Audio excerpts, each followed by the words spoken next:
Hi guys, வணக்கங்க. நம்ம இன்றைக்கி பாலிட்டியில் பார்த்தீங்கன்னா ஆர்டிகல் 51A ஃபண்டமெண்டல் டியூட்டிஸ் பற்றி பார்க்க போகிறோம். கடைசி வீடியோ ஃபண்டமெண்டல் ரைட்ஸ் பார்த்தோம், டிபிஎஸ்பி பார்த்துருக்கோம். சரிங்களா? பார்க்காதவங்க பார்த்தீங்கன்னா பார்த்துட்டு வாங்க. கண்டினியூஷனாக பார்த்தா தான் இது புரியும். சரிங்களா? ரொம்ப இம்பார்ட்டனுங்க. ஈஸியாக கொஷின் எடுக்கலாம் இந்த ஏரியாவில். சரிங்களா? சிம்பிளாக இருக்கும். பார்த்துலாமா? சரி, ஓகே.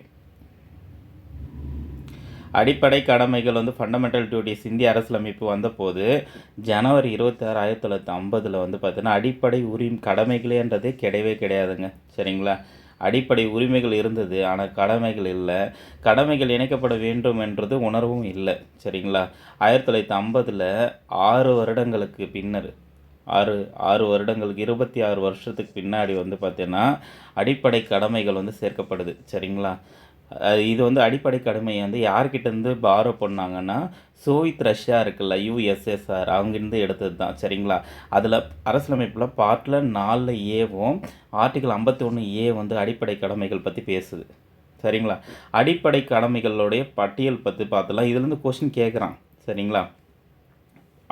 51A ஏ என்ன சொல்லுதுன்னா, சின்ன ஏ பார்த்திங்கன்னா தேசிய கொடி தேசிய கீதத்தை பின்பற்ற வேண்டும், மதிக்க வேண்டும். ரெண்டாவது பார்த்தீங்கன்னா சுதந்திர போராட்ட உன்னத நோக்கங்களை பின்பற்ற வேண்டும். மூணாவது இறையாண்மை, ஒற்றுமை, ஒருமைப்பாட்டை பாதுகாக்க வேண்டும்.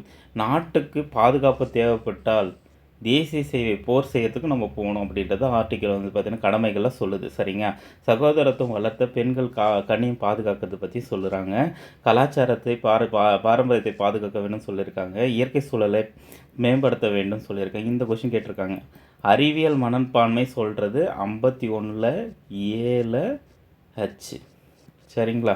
இந்த கொஸ்டின் கேட்டிருக்காங்க. அறிவியல் மனப்பான்மை வளர்த்தல். சரிங்களா? வன்முறையை கைவிட்டு பொது சொத்தைகள் பாதுகாக்கிறது. தனி மனித திறமையை கூட்டு முயற்சி சாதனைகளை புரிய வேண்டும். இதுவும் கொஸ்டின் கேட்டிருக்காங்க. இந்த 6லேருந்து 14 வயது வரை குழந்தைகளுக்கு பெற்றோர் கல்வி கற்க ஏற்பாடு செய்யணும். தொடர்ந்து பார்த்துட்டு இருக்கோம். அடிப்படை உரிமைகள் இருக்குது. அடிப்படை டிபிஎஸ்பி அரசு நெறிமுறை கோட்பாட்டிலையும் இந்த 6 வயதுலேருந்து இம்பார்ட்டண்டாக கொடுத்துருக்காங்க. அது ஆர்டிகல் 45 சொல்லுது. இங்கே ஆர்டிகல் 51A கே என்ன சொல்லுது அப்படின்னா 6லேருந்து 14 வயது தங்களது குழந்தைகள் பெற்றோர்கள் கல்வி கற்க வாய்ப்பு ஏற்படுத்தி கொடுக்கணும் அப்படின்றதும் சொல்லியிருக்காங்க. சரிங்களா? ரொம்ப இம்பார்ட்டனு. இது தேசிய கொடி தேசிய கீதத்தை மதிக்க வேணும். சுதந்திர போராட்ட உன்னத நோக்கங்களை பின்பற்ற வேண்டும். இறையாண்மை, ஒற்றுமை, ஒருமைப்பாடை பாதுகாக்க வேண்டும். 3 4வது சேவை செய்ய வேண்டும். போர்ன்றது பார்த்திங்கன்னா போருன்னு வச்சுக்கோங்க. போர்க்காலம் வரும்ல, போர். 5வது சகோதரத்துவம் பார்த்துக்கோங்க. 6வது கல்ச்சர் பார்த்துக்கோங்க. 7வது பார்த்தீங்கன்னா இயற்கை சூழல், ஏரிகள், இந்த மாதிரி எது வந்தாலும் ஏரி, இயற்கை சூழல் எது வந்தாலும் அது பார்த்தீங்கன்னா ஜி தான் சொல்லுது. ஹச் பார்த்தீங்கன்னா அறிவியல் மனப்பான்மை சொல்லியிருக்கு, ஆல்ரெடி கேட்டிருக்காங்க. வன்முறையை மட்டும் விட்டு பொது சொத்தை பாதுகாக்கணுன்றது ஹை சொல்லியிருக்கு. ஜேன்றது தனி மனித மற்றும் திறமை மற்றும் கூட்டு முயற்சி சாதனைகளை புரிய வேண்டும் சொல்லியிருக்கு. கே பார்த்தீங்கன்னா 5லேருந்து 14 வயது வரை தங்கள் குழந்தைகள் பெற்றோர்கள் கல்வி கற்க வாய்ப்பு அளிக்க வேண்டும் சொல்லியிருக்காங்க. சரிங்களா? சரி, அடிப்படை கடமைகள் தொடர்பான கமிட்டி என்னென்ன போட்டாங்க அப்படின்னா 2 கமிட்டி தாங்க போட்டாங்க. ஒன்று ஸ்வரன் சிங்கு, ஒன்று வர்மா. பார்த்துலாமா? ஸ்வரன் சிங் பார்த்தீங்கன்னா 1976 அமைக்கப்பட்டது. இந்த கமிட்டியுடைய பரிந்துரையின் பேர் தான் இந்த அடிப்படை கடமையே அறிமுகப்படுத்தப்பட்டது. சரிங்களா? 1999 வர்மா கமிட்டின்னு போடுறாங்க. அடிப்படை கடமைகளை சட்ட ரீதியாக நடைப்படுத்த முடியுமான்றதுக்கு ஆராயத்துக்காக தான் இது போடப்பட்டது. சரிங்களா? ரொம்ப ரொம்ப இம்பார்ட்டன்ட். வர்மா கமிஷன் கேட்டிருக்காங்க. ஸ்வரன் சிங் கமிஷனும் அடிக்கடி கேட்குற கொஸ்டின் தான். சரிங்களா? நெக்ஸ்ட்டு பார்க்கலாமா? அடிப்படை கடமைகளுடைய எண்ணிக்கைன்னு பார்த்தோன்னா 1950 ஜனவரி 26 தொடங்கிய போது ஒரிஜினலாகவே அடிப்படை கடமைன்றது இல்லைங்க. 26 வருஷம் கழித்து 1976 42வது சட்ட திருத்தத்தில் அறிமுகப்படுத்துது. 10 அடிப்படை கடமைகள் இருந்தது. 2002 86வது சட்ட திருத்தப்படி ஒன்று பார்த்தோன்னா புதுசாக கொண்டு வராங்க. அதுதான் அந்த எஜுகேஷனில் 51A கே இருக்குல்ல, அது பார்த்தீங்கன்னா 2002 86வது சட்ட திருத்தம் மூலமாக சேர்த்தது தான். சரிங்களா? தற்போது அடிப்படை கடமைகள்னு கேட்பாங்க. ப்ரெசண்ட்டு 11 கடமை இருக்குது. சரிங்களா? ரொம்ப ரொம்ப இம்பார்ட்டன்ட். குரூப் 4 லெவலில் இந்த டைரக்ட் கொஸ்டினாகவே இருக்கும். சரியா? ஓகேவா? நெக்ஸ்ட்டு அடிப்படை கடமைகள் தொடர்பான சட்ட திருத்தங்கள் என்னென்ன பண்ணியிருக்காங்கன்னு பார்த்துலாமா?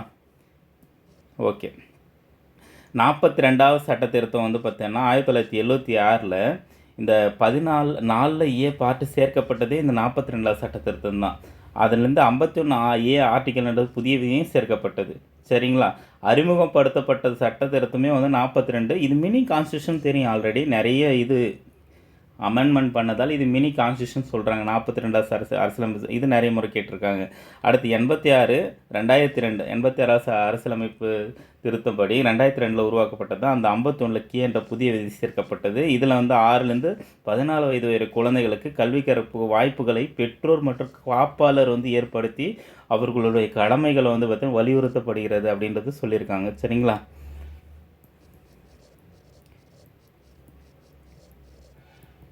அடிப்படை கடமைகள் புரிஞ்சிருந்தா லைக் பண்ணுங்கள், சப்ஸ்கிரைப் பண்ணுங்கள். எது குவாரிஸ் ஆனாலும் கேளுங்க. சரிங்களா? சிம்பிளாக இருக்கும், ஆனால் கொஸ்டின் ஃபேக்டில் தான் இருக்கும். சரிங்களா? தொடர்ந்து நம்ம சேனலை வந்து பார்த்தீங்கன்னா சப்போர்ட் பண்ணுங்கள். நன்றி. தேங்க்யூ.